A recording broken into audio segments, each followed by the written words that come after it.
나의 힘이신 여호와여, 내가 주를 사랑하나이다.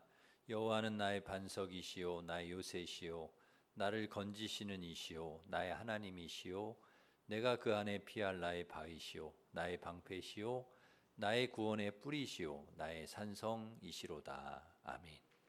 하나님 아버지, 거룩한 주일 저희들 주님의 전으로 불러주셔서 예배드리게 하시니 감사드립니다. 이 시간 저희들이 주님께 드리는 예배를 기쁘게 받아주시고 오늘도 예배하신 은혜로 사모하는 심령마다 충만히 채워 주옵소서. 예배를 통하여 반석, 우리의 반석 요새 바위 방패 구원의 뿔 산성 나의 힘이신 하나님을 더욱 사랑하게 하시고 주님께 힘을 얻어 세상에서도 믿음으로 승리하게 하여 주옵소서. 주님 홀로 영광 받아 주시기를 예수님의 이름으로 기원하옵나이다. 아멘. 다 같이 일어서셔서 예배합니다. 찬양하겠습니다.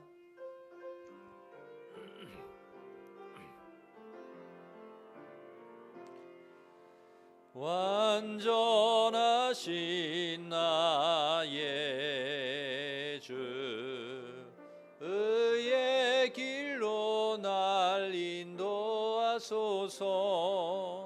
행하신 모든 일 주님의 영광 다 경배합니다. 예배합니다. 찬양합니다. 주님만 날 다스리소서. 예배합니다. 찬양합니다.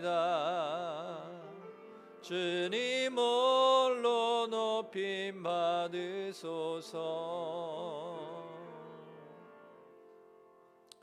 고백의 기도를 함께 드리겠습니다. 저희의 반석이시며 피난처가 되신 하나님 감사합니다. 우리의 유일한 소망이신 하나님의 품에 안겨 위로받고 새로운 힘을 얻기 원합니다. 이 시간 성령으로 강하게 임재해 주셔서 오직 하나님만을 바라보며 삼위 하나님께만 영광 돌리는 예배가 되게 해 주시옵소서. 상한 갈대를 꺾지 않으시는 하나님, 탕자와 같은 저희를 용서해 주옵소서. 지난 한 주간도 죄에 무감각하여 세상과 타협하고 위선적인 모습으로 살 때가 많았습니다. 하찮은 체면과 자존심으로 어리석게 나 자신을 내세울 때도 있었습니다. 이 시간 성결의 영으로 임하셔서 인간의 육정은 죽어지고 예수 그리스도의 성품만이 살아나게 해 주옵소서. 한 주간의 모든 죄 허물을 주님 앞에 고백하오니 용서해 주시옵소서. 아멘. 계속해서 우리가 지은 죄를 고백하며 참회 기도를 드리겠습니다.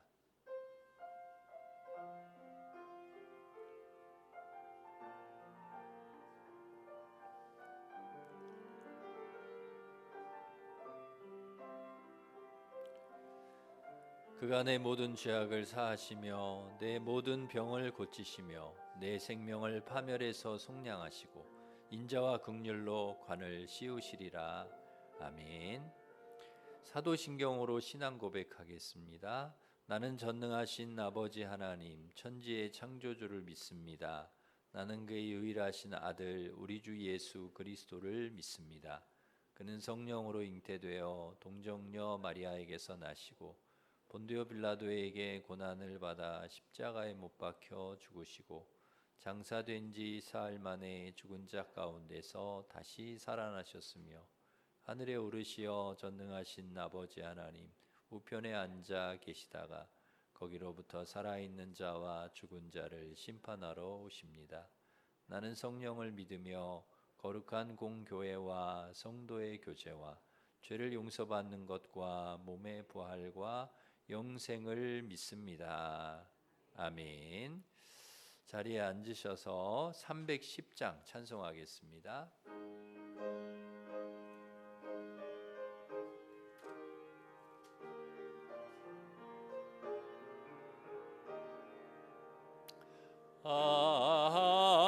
하나님의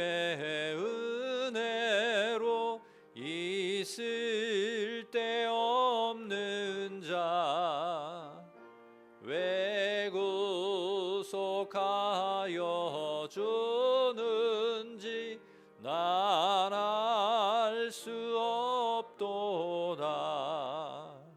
내가 믿고 또 의지함은 내 모든 형편 하시는 주님 늘 보호해 주실 것을 나는 확실히 아네. 왜 내게 굳센 믿음과 또 복음 주셔서 내 마음이 항상 편한지 난 알 수 없도다. 내가 믿고 또 의지함은 내 모든 형편 하시는 주님 늘 보호해 주실 것을 나는 확실히 아네. 왜 내게 성령 주셔서 내 마음 감동해 주 예수 믿게 하는지 난 알 수 없도다. 내가 믿고 또 의지함은 내 모든 형편 아시는 주님 늘 보호해 주실 것을 나는 확실히 아네.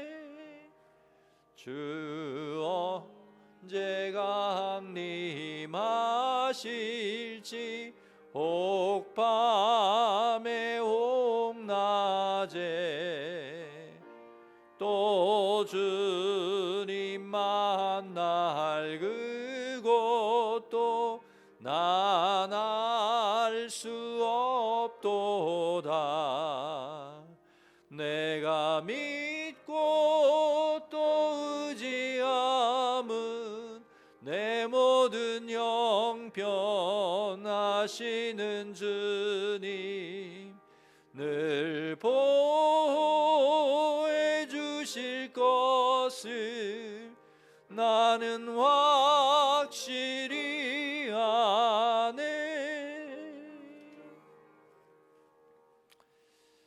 조윤주 권사님 우리를 대표해서 기도 인도하시겠습니다.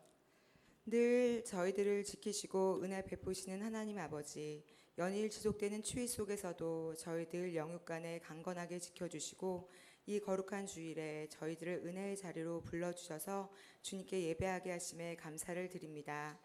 이 시간 온 마음과 정성으로 드리는 우리의 예배를 기뻐 받아주시고 이 시간 한없는 은혜와 성령 충만한 시간으로 인도하여 주시옵소서. 시험에 들지 않게 깨어 기도하라. 마음에는 원이로되 육신이 약하도다. 말씀하신 주님, 그 말씀 앞에서 우리의 삶을 돌아봅니다. 새해를 맞아 주님 앞에 세웠던 다짐과 결단을 온전히 지키지 못하고 무엇보다 기도에 힘쓰지 못했던 저희들의 연약함을 불쌍히 여겨 주시옵소서. 주님을 사모하는 마음은 간절하였으나 주님의 음성에 순종하기보다 육신이 편하고 익숙한 길을 선택하며 살아왔던 저희들의 어리석음을 용서하여 주시옵소서. 용서의 주님, 다시 저희들의 마음을 붙들어 주시고 깨어 기도하게 하시며 육체의 소욕을 따르지 아니하고 성령님의 인도하심을 따라 살아가는 주의 자녀들이 되게 하여 주시옵소서. 보라, 내가 새 일을 행하리니 이제 나타낼 것이라 고 말씀하신 주님, 지난 50년 동안 우리 일심교회를 은혜로 붙드시고 여기까지 인도해 주심에 감사를 드립니다. 저희 교회가 과거의 은혜에만 머물지 않게 하시고 새로운 은혜를 사모하며 믿음으로 나아가는 일심교회 되게 하여 주시옵소서.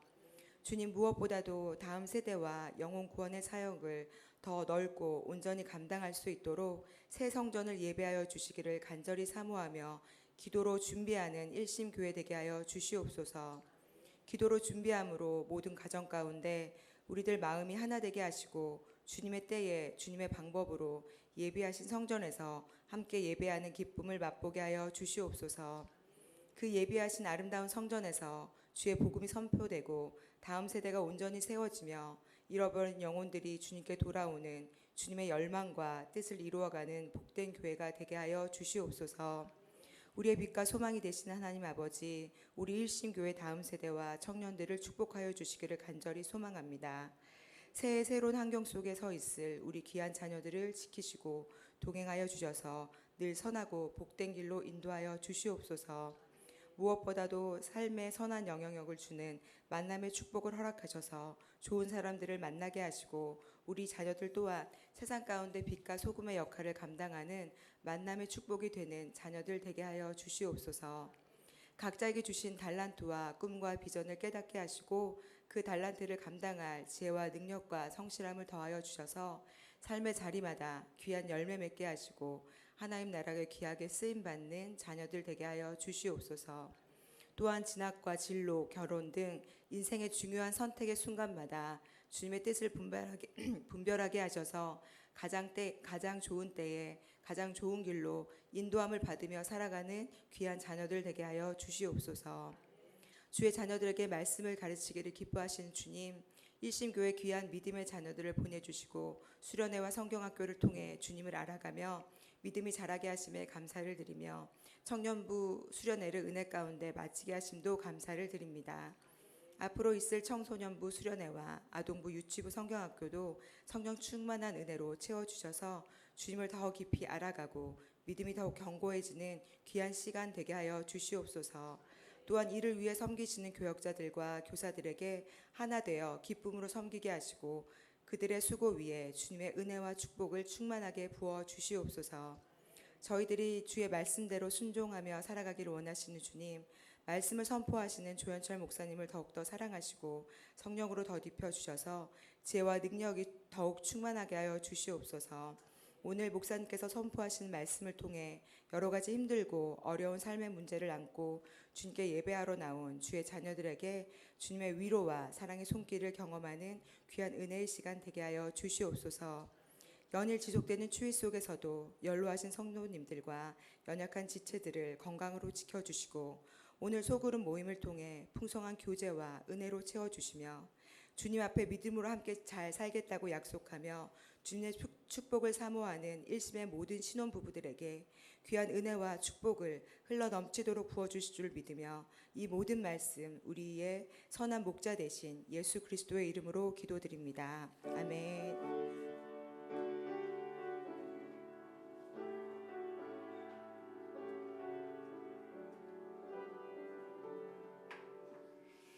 이제 다 같이 일어서셔서 봉헌 찬양하시면서 봉헌하겠습니다.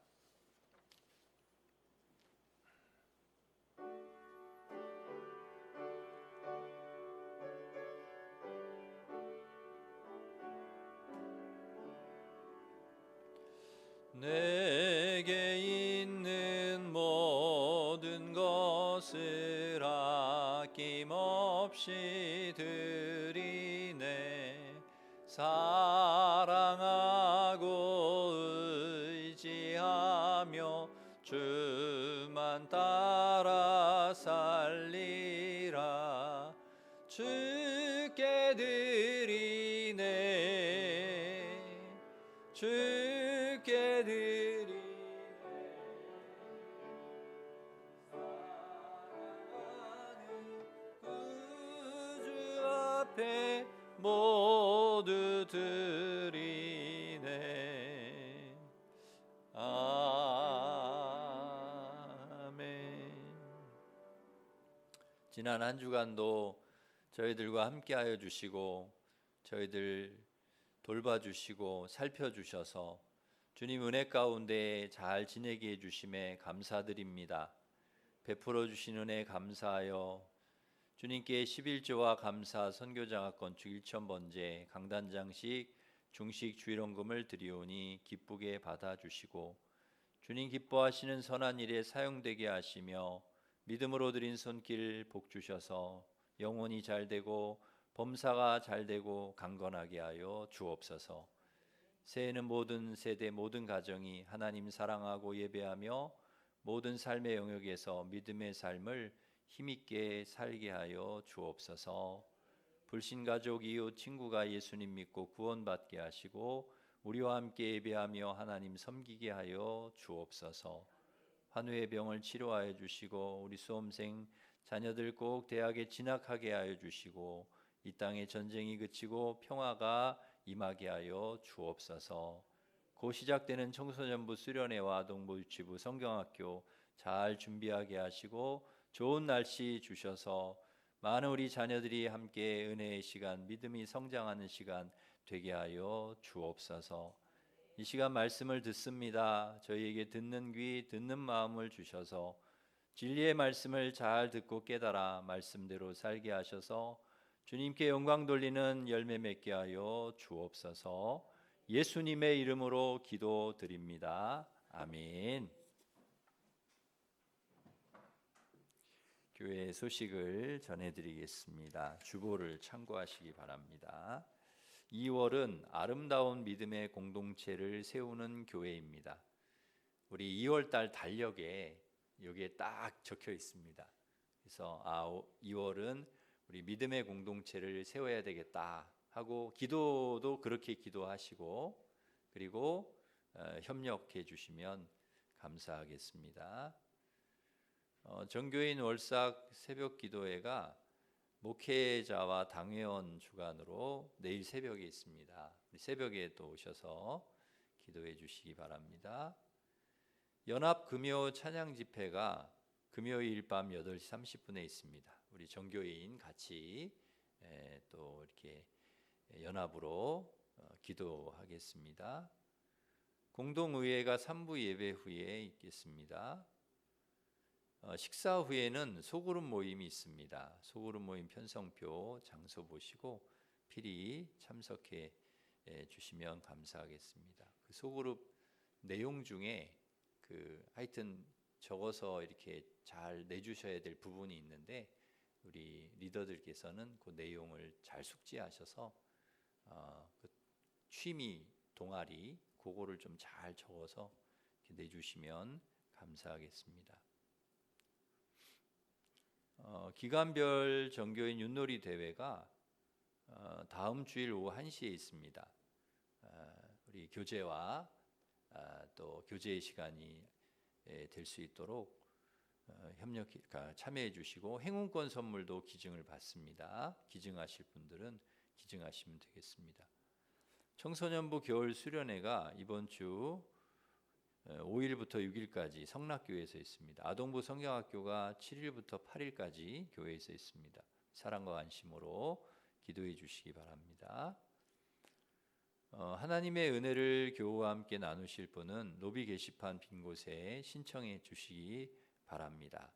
강단 장식, 중식 이렇게 그 금액을 좀 보시고 그렇게 신청을 해주시면 되겠습니다.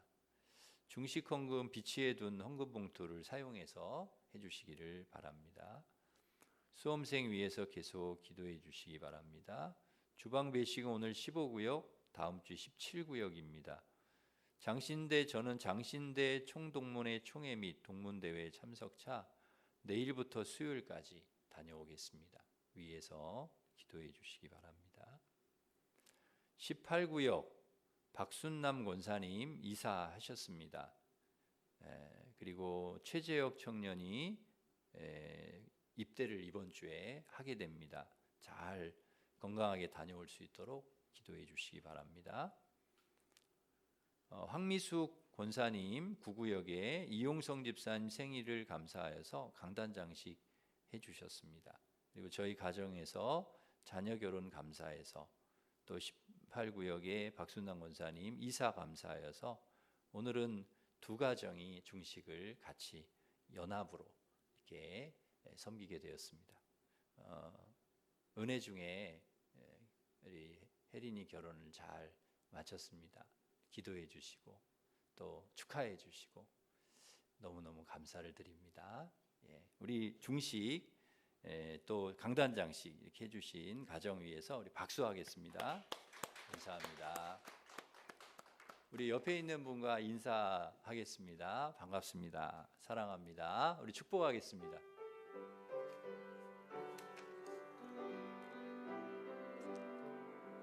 완전하신 나의 제가 잘못했습니다. 다시 예, 하나님께서 다시 예배를 다시 시작하려고 하나님께서 당신을 통해 메마른 땅에 샘물 나게 하시길 가난한 영혼 목마른 영혼 당신을 통해 주 사랑 알기 원하네.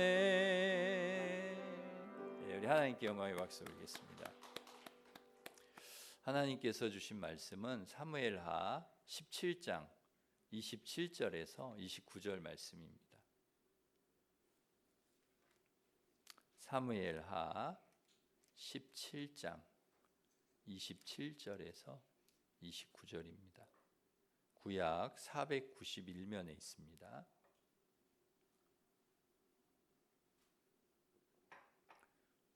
하나님 말씀을 봉독하겠습니다.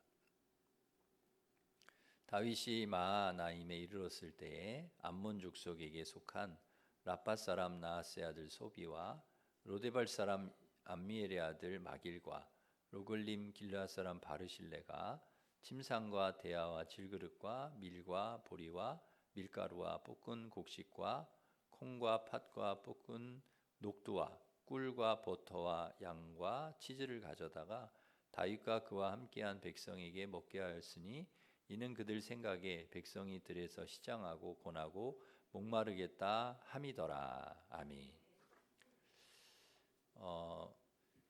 우리 성도님들께서 기도해 주시고 축하해 주셔서 우리 큰애 결혼식을 은혜 중에 잘 마쳤습니다. 제가 울지 않으려고 그렇게 노력을 했는데 마지막에 그냥 인사를 하다가 그냥 울컥하는 바람에 좀 울었는데요. 또 오해하시는 분들이 계시더라고요. 딸 시집 보내니까 목사님 서운해가지고 그렇게 우셨구나 오해하시는데 그게 아니고 하나님 은혜가 너무 커서 운 겁니다. 처음에는 어떻게 결혼을 시키나 걱정을 많이 했는데 하나님 은혜로 하나하나 이렇게 처음부터 끝까지 이렇게 인도해 주신 게 너무 감사해요. 그 순간 이렇게 그 은혜를 생각하니까 너무 감격스러워가지고 울컥하더라고요. 그렇지 않아도 저희 딸이 절대 아빠는 말하면 안 된다. 결혼식 때 아빠가 인사를 하면 안 된다. 계속 그랬는데 아니다. 내가 인사를 해야 된다. 그래갖고 했는데 아니나 다를까 울컥해가지고 이제 우는. 그런데 제가 이제 이렇게 큰 일을 치르다 보니까요, 은혜가 너무 크다는 걸 또 느끼는 거예요. 큰 일을 치르니까 하나님의 은혜가 너무 크다. 그거를 많이 느끼고, 그리고 또 큰 일을 치르면서 사랑을 너무 많이 받아서 많은 분들이 기도해 주시고 또 이렇게 격려해 주시고 축하해 주시고 위로해 주시는 이런 게 너무 커서 너무 감사하더라고요. 은혜가 크고. 그래서 너무 감사하고, 그리고 또 하나는 이제 큰 일을 치르면서 느낀 것은 나는 은혜를 갚으면서 살아야 되겠다. 제가 어제 인사하면서도 그 얘기를 했거든요. 은혜 갚으면서 살아야 되겠다. 하나님 은혜 갚으면서, 그리고 사랑을 받은 많은 분들에게 은혜를 갚으면서 살아가야 되겠다. 이제 그걸 제가 새롭게 다짐을 하는 그런 시간이 되었습니다. 정말 기도해 주시고 또 이렇게 축하해 주시고 응원해 주신 우리 성도님들께 다시 한번 진심으로 감사를 드립니다. 그 이솝 우화에 보면은 사자와 쥐 이야기가 있습니다. 사자가 쥐를 잡았어요. 쥐가 애원을 합니다. 살려주십시오. 제발 저를 잡아먹지 말아 주십시오. 나중에 제가 반드시 은혜를 갚겠습니다. 이 사자가 고민이 되는 거예요. 이걸 먹어 마라. 근데 먹어봐야 배부르지도 않을 것 같아. 조그마니까. 그래서 에이 그냥 살려주자. 그리고 살려줬습니다. 그 살려주면서 그 은혜를 꼭 갚겠다고 막 쥐가 꼭 은혜를 갚겠다고. 근데 네가 무슨 나한테 은혜를 갚냐? 쥐가 사자한테 우습게 생각을 했어요. 근데 나중에 이 사자가 그물에 걸린 거예요. 그물에 걸려가지고 막 꼼짝없이 죽게 된 거죠. 그때 쥐가 와가지고 그때 살려뒀던 쥐가 와가지고 그물을 막 갉아가지고 사자를 구해줬다. 그 이야기입니다. 그러니까 짧은 이야기인데 우리에게 주는 교훈은 굉장히 크죠. 은혜는 은혜가 되어 돌아온다. 그러니까 사자가 베푼 은혜가 다시 큰 은혜가 되어서 자기에게 돌아오는 그런 이야기죠. 작은 은혜를 베풀었는데 내 생명이 구원을 받는 은혜를 이제 받은 거죠. 살면서 우리가 왜 은혜를 서로 베풀어야 되는지 우리에게 가르쳐주는 굉장히 소중한 이야기입니다. 은혜는 누구를 위해 베푸는가? 결국은 나를 위해서. 왜냐하면 그 은혜가 내게 돌아와. 결국은 내가 베풀었는데 나중에 보니까 그 은혜가 내게 돌아온 거예요.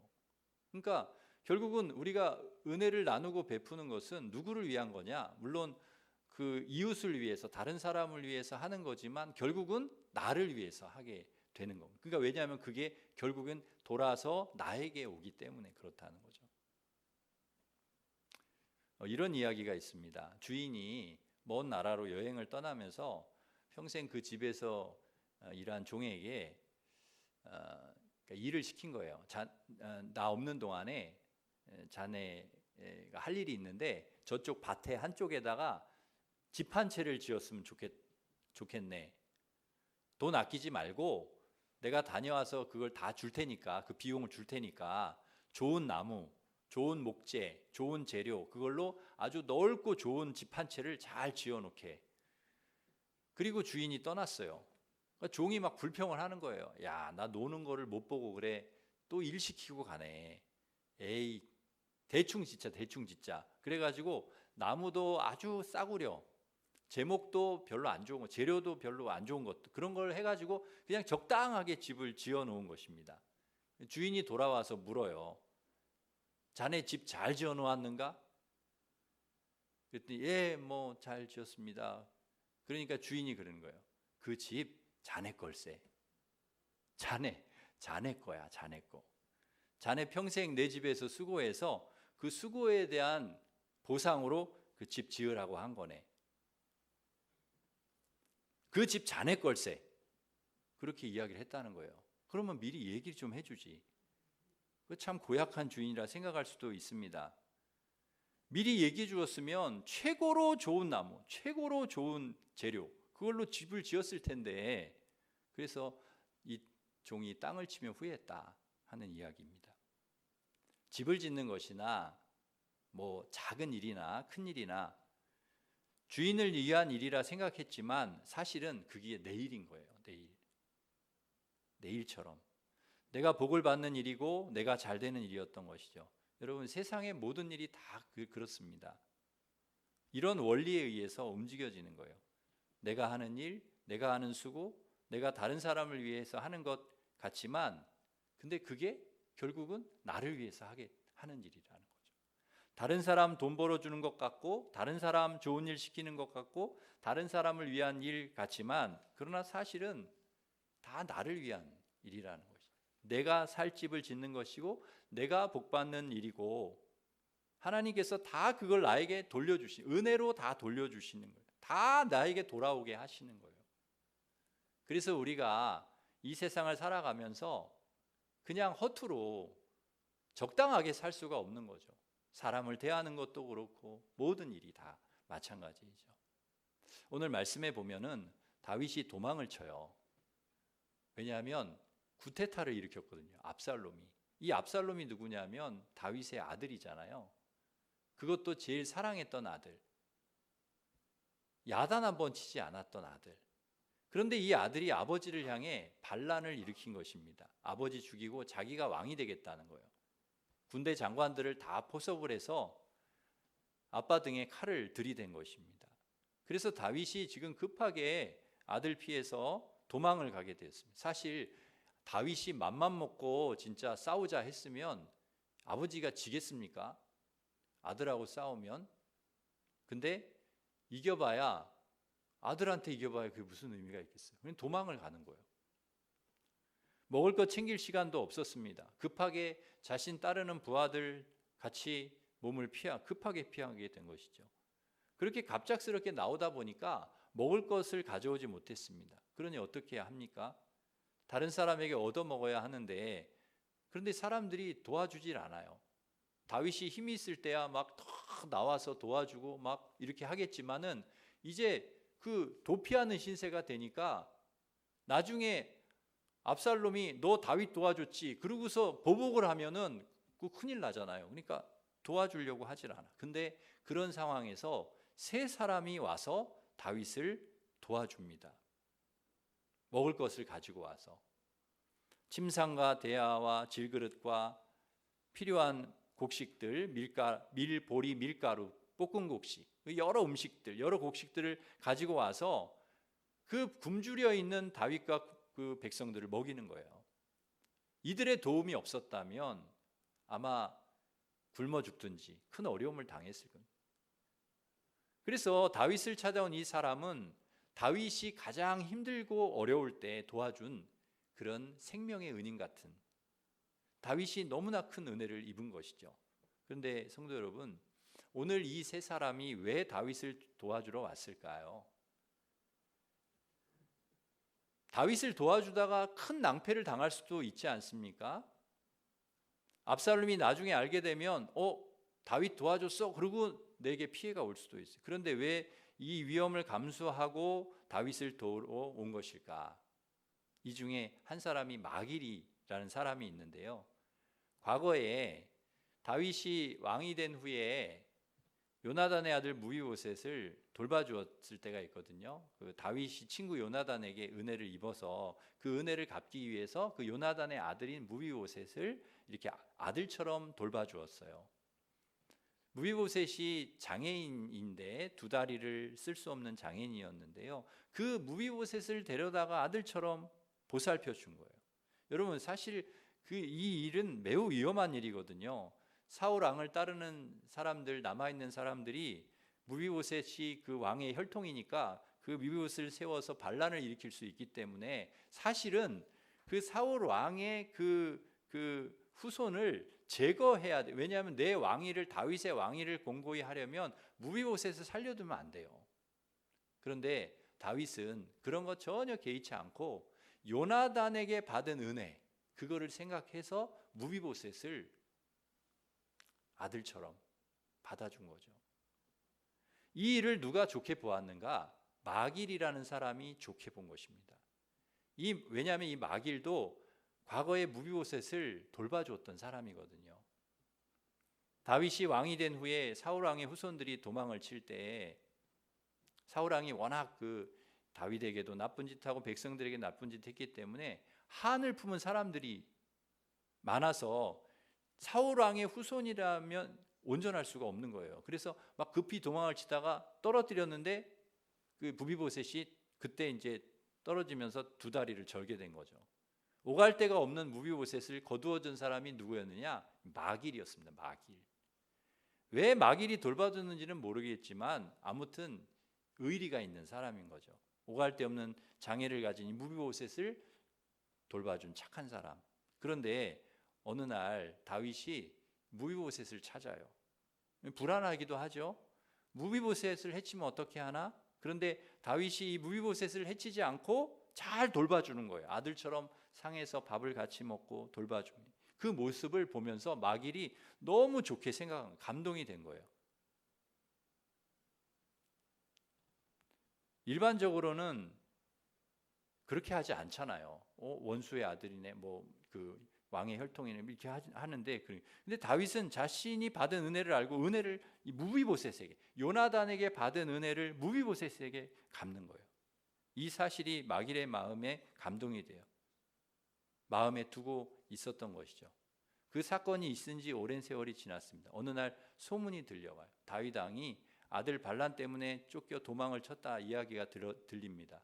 왕의 자리에서 쫓겨나 비참한 신세가 되어 위험에 처했다 이야기가 들려요. 먹을 것도 없이 불쌍한 신세가 되어서 그렇게 도망한다. 마길이 그 이야기를 듣고 종들을 시켜서 곡식을 준비하는 거예요. 먹을 것을 준비하는 거예요. 많은 것을 준비해서 다윗을 찾아가는 거예요.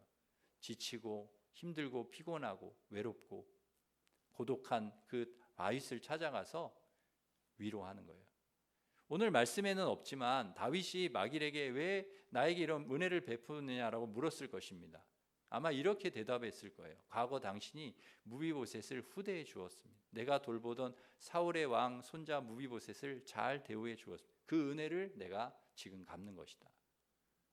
그래서 그들이 가지고 온 곡식을 먹고 힘을 얻어서 다윗과 따르던 군사들이 살 길을 얻게 되었다 하는 것이 오늘의 말씀입니다. 여러분, 은혜가 이렇게 귀하다. 무비보셋을 잘 대우한 것이 얼마나 잘한 일인가. 그 일이 이런 결과를 가져오리라는 생각을 했겠습니까? 다윗이? 내가 도망자가 될 줄 어떻게 알았겠어요? 아들에게 쫓겨 배가 고파 굶어 죽을 것을 걱정하는 날이 올 거라고 어떻게 생각을 했겠습니까? 오늘 말씀을 보면서 만일 다윗이 무비보셋을 죽였다면 친구 요나단의 은혜를 잊어버리고 나중에 나에게 후환이 될 수 있다 해서 죽였다면 오늘 마길이 이렇게 곡식을 가지고 나온 것이 아니라 군대를 데리고 와서 다윗을 죽이려 했을 것입니다. 무비보셋에게 은혜를 베풀었기 때문에 무비보셋을 후하게 잘 대우했기 때문에 결국 그 은혜 덕분에 다윗이 살 수 있게 된 것이죠. 그러기에 사랑하는 성도 여러분, 은혜는 은혜가 되어 돌아오는 것입니다. 내가 은혜를 이렇게 베풀고 은혜를 나누면 그게 반드시 은혜가 되어 나에게 돌아오. 그래서 여러분 반드시 우리 주위에 있는 사람들에게 여러분 은혜를 베푸는 사람, 은혜를 나누어 주는 사람이 꼭 되시기를 간절히 바랍니다. 곡식을 가지고 온 또 한 사람, 다윗을 도우려고 온 사람이 또 한 사람이 바르실레라는 사람인데요. 나중에 다윗이 반란을 진압하고 다시 왕국으로 돌아갈 때 곡식을 가지고 나왔던 이 바르실레에게 은혜를 갚으려고 다윗이 합니다. 그러자 같이 가자고 그래요. 광국, 내가 너를 귀하게 대접하겠다. 그러니까 바르실레가 뭐라고 합니까? 나는 나이가 늙었으니 내 아들을 돌봐주세요. 그래서 다윗이 그 아들을 데리고 왕궁으로 갑니다. 아마도 그 아들을 무비보셋 돌보듯이 다윗이 잘 돌봐주었을 거예요. 아버지가 은혜를 다윗에게 베풀었더니 그 은혜가 누구에게? 아들에게 돌아가는 거예요. 은혜가 은혜로 돌아오는 거예요. 여러분 성경에 보면은 이 은혜에 대한 이야기가 많아요.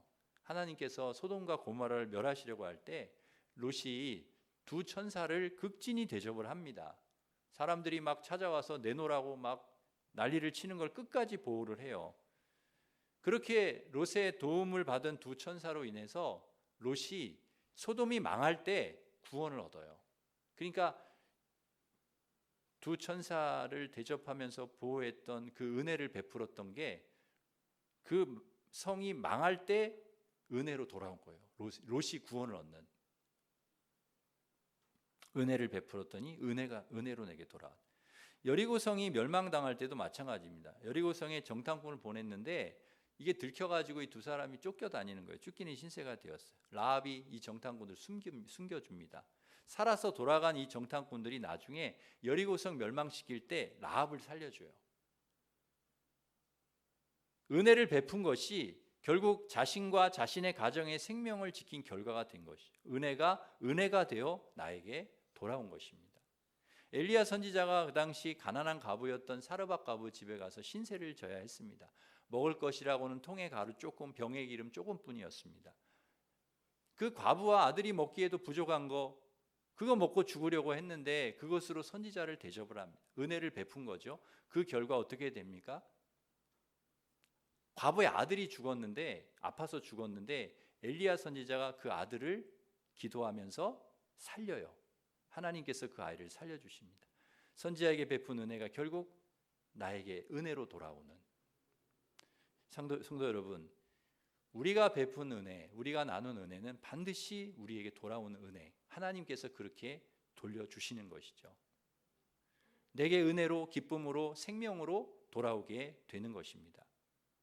주님께서 심판날에 구원받을 자와 멸망받을 자를 구분하신다 하셨는데요, 구원받는 사람들이 물어요. 왜 주님 나를 구원하십니까? 주님께서 마태복음 25장 35절 40절에 이렇게 대답했어요. 내가 줄일 때 먹을 것 주었고, 목마를 때 마시게 했고, 나그네 됐을 때 나를 영접했고, 헐벗었을 때 옷 입혔고, 병들었을 때 돌보았고, 옥에 갇혔을 때 와서 너가 보았다. 그때 이 의인들이 대답을 합니다. 언제 우리가 주님께 그렇게 했습니까? 언제 음식을 대접하고 목마르신 거 보고 마시게 하고 나그네 되셨을 때 영접하고 헐벗었을 때 옷 입혔습니까? 언제 우리가 그랬습니까? 그러자 뭐라고 얘기하십니까? 너희가 내 형제 중에 지극히 작은 자 하나에게 한 것이 곧 내게 한 것이다. 작은 자에게 베푼 은혜가 결국 나에게 구원으로 돌아오는, 생명으로 돌아오는, 은혜가 되어 돌아오는. 사랑하는 성도 여러분, 그러기에 우리가 은혜를 나누면서 베풀면 살아야 될 이유가 있는 것이죠. 그 은혜가 자라서 훗날 많은 생명을 살리는 귀한 열매가 될 줄 믿습니다. 과거에 만석군 집에 큰 며느리가 들어왔습니다. 굉장한 부잣집이, 만석이니까 쌀 만석을 거두려면 엄청 부자인 거죠. 만석을 이제 며느리가 시집을 와서 보니까 시어머니가 이렇게 살림을 하시는데 약간 규모가 없이 살림을 하시는 거예요. 대충 하는 것 같아. 그래서 곳간에서 쌀을 퍼다가 동네 사람에게 막 주는 거예요. 밥도 막 많이 해가지고 사람들에게 막 불러다 사람들 먹이고, 어려운 집이 있다고 하면 막 종들 시켜서 쌀 퍼다 주라고 그러고. 이 며느리가 보기에는 야, 이러다 망하겠다. 규모가 너무 없이 살림을 하는 것 같아. 그래서 이 며느리가 마음에 결심을 한 거예요. 나중에 내가 살림을 하게 되면 짜임새 있게, 난 어머니같이 저렇게 펑펑 이렇게 안 해.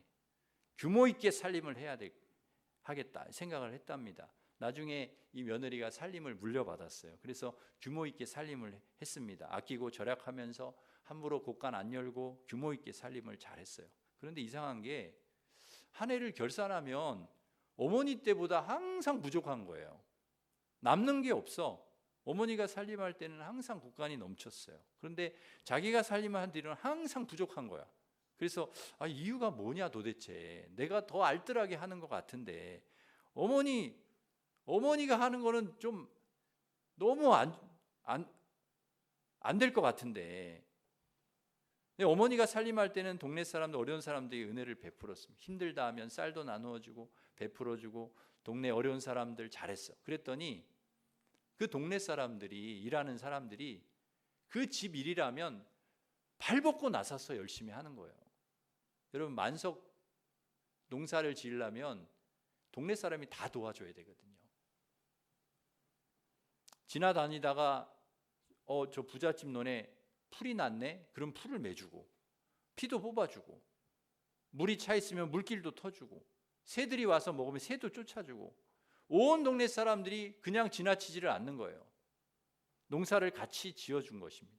이 농사는 그 집 농사가 아니라 내 농사다 하는 생각으로 한 거예요. 이 집 농사가 잘 돼야 나도 잘 된다. 그러니 함께 더불어 농사를 같이 지어준, 그래서 만석할 수가 있었던 거죠. 그런데 이 깍쟁이 며느리가 들어와 가지고는 하나도 베풀지를 않아요. 나누는 것도 없어. 은혜를 모르는 거예요. 그 동네 사람들의 그 은혜를 모르는 거예요. 수고와 고생을 몰라. 곳간문을 닫고는 내어주지를 않아. 그럼 어떻게 합니까? 그래, 그러면 당신 한번 혼자 농사 잘 지어보시오. 그리고는 아무도 도와주지를 않는 거예요. 풀이 나도 그냥 놔두고, 물이 차도 그냥 썩든지 말든지 터주지도 않고, 새들이 와서 먹든지 말든지, 형식적으로 그냥 대충 일도 하고, 그러니 어떻게 만석을 수확할 수가 있겠습니까? 그래서 이 며느리가 반성을 하고 자신도 어머니처럼 그렇게 은혜를 베풀기 시작했다는 거예요. 다시 동네 사람들의 마음을 얻기 위해 애를 쓰고 어려운 사람들 도와주면서 나누고 베풀기 시작했을 때 다시 만석을 수확할 수가 있었다. 차고 넘치는 살림을 할 수 있었다 하는 그런 이야기입니다. 사랑하는 성도 여러분, 나누고 베풀 때, 은혜를 나눌 때 그보다 훨씬 더 많은 것, 은혜가 우리에게 돌아올 줄 믿습니다. 더 크고 놀라운 은혜와 복이 나에게 찾아오는 것입니다. 오늘 설교를 이제 마무리하면서 짧은 시 한 편을 제가 읽고 마무리하려고 합니다. 섬진강 시인이라 불리는 김용택 시인의 시 언발이라는 시입니다. 언발, 김용택. 봄이 오면 새들이 앉아 잠들었던 나뭇가지에서 먼저 꽃이 핀다. 끝입니다. 우리 권사님 반주 오래도 못하고 이게 끝이에요. 봄이 오면 새들이 앉아 잠들었던 나뭇가지에서 먼저 꽃이 핀다. 이게 시의 전부예요. 끝. 겨울이 되면은요, 새 발도 얼어요. 추우니까 차가운 발. 그 차가운 발로라도 잠깐 앉아 있었던 그 가지에 새가 이렇게 앉잖아요. 찬 발로 앉아. 근데 그 언발로 앉았던 그 가지에서 봄이 되면 제일 먼저 꽃이 핀다는 거예요. 녹여주어서, 새가 그 가지에 찬 걸 녹여주어서. 작고 보잘것없는 은혜를 베풀었는데 누군가에게 거기서 꽃이 피는 기적이 일어나는 거예요. 꽃이 피는. 우리 주변을 돌아보면 언발이라도 녹여줄 수 있는 사람들이 있어요. 우리의 언발이라도 앉아줄 수 있는 사람들 있어요. 아픔과 슬픔 중에 있는 이들이 있고, 한 끼 식사를 고민해야 하는 이웃들도 있고, 우리의 위로가 필요한 사람들도 있고, 관심과 사랑이 필요한 이들이 있습니다. 그들에게 언발이나마, 우리가 그 대단한 발은 아니잖아요.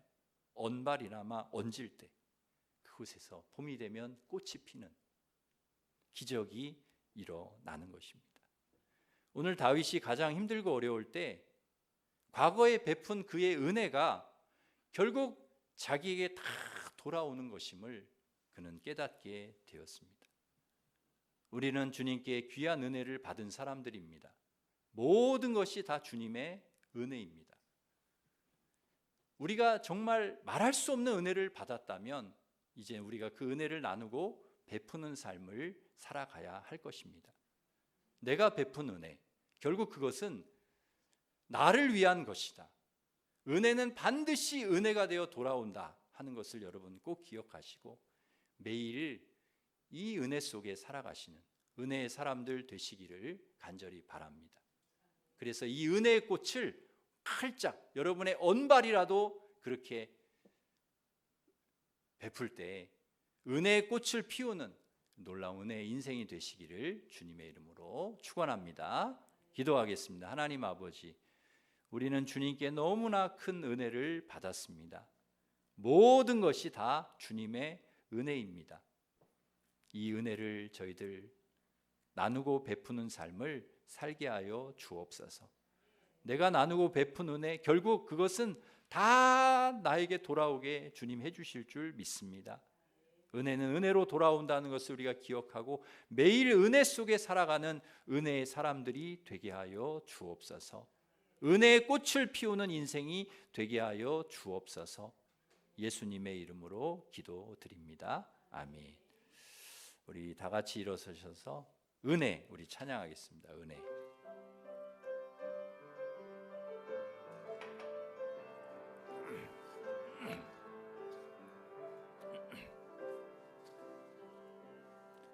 내가 누려왔던 모든 것들이, 내가 지나왔던 모든 시간이, 내가 걸어왔던 모든 순간이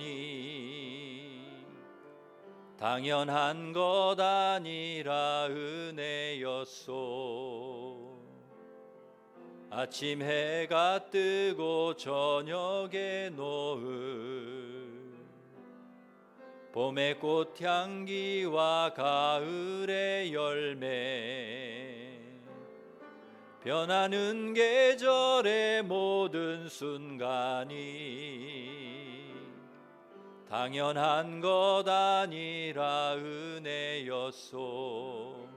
모든 것이 은혜, 은혜, 은혜, 한없는 은혜. 내 삶에 당연한 건 하나도 없었던 것을 모든 것이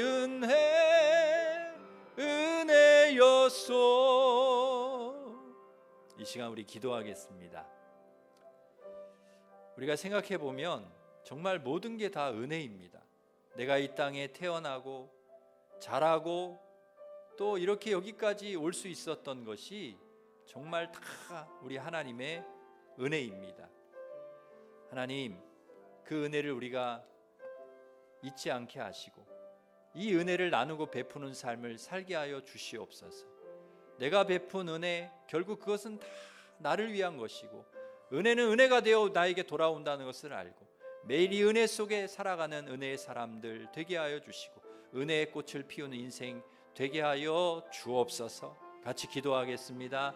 하나님 아버지, 모든 것이 다 주님의 은혜입니다.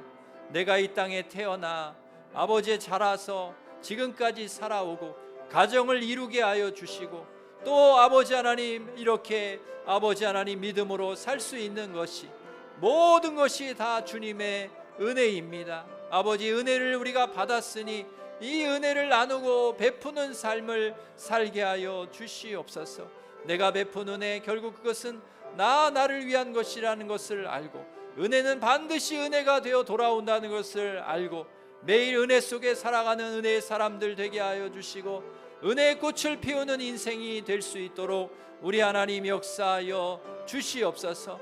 아버지, 우리의 삶이 은혜로 가득 채워지게 하여 주시고 우리의 아버지 이웃이 은혜로 하나님 아버지 위로와 힘을 얻을 수 있도록 우리 아버지 역사하여 주옵소서. 예수님의 이름으로 기도합니다. 아멘. 이제는 우리 주 예수 그리스도의 은혜와 하나님 사랑과 성령님의 교통하심이 모든 것이 다 우리 주님의 은혜임을 알고 내가 베푼 은혜, 결국 그것은 다 나를 위한 것이고 은혜는 은혜가 되어 돌아온다는 것을 기억하고 은혜 속에 살아가는 은혜의 사람들이 되기를, 은혜의 꽃을 피우는 인생이 되기를 원하는 우리 일심교회 모든 성도들을 위해 이제부터 영원토록 함께 하시기를 간절히 축원하옵나이다. 아멘.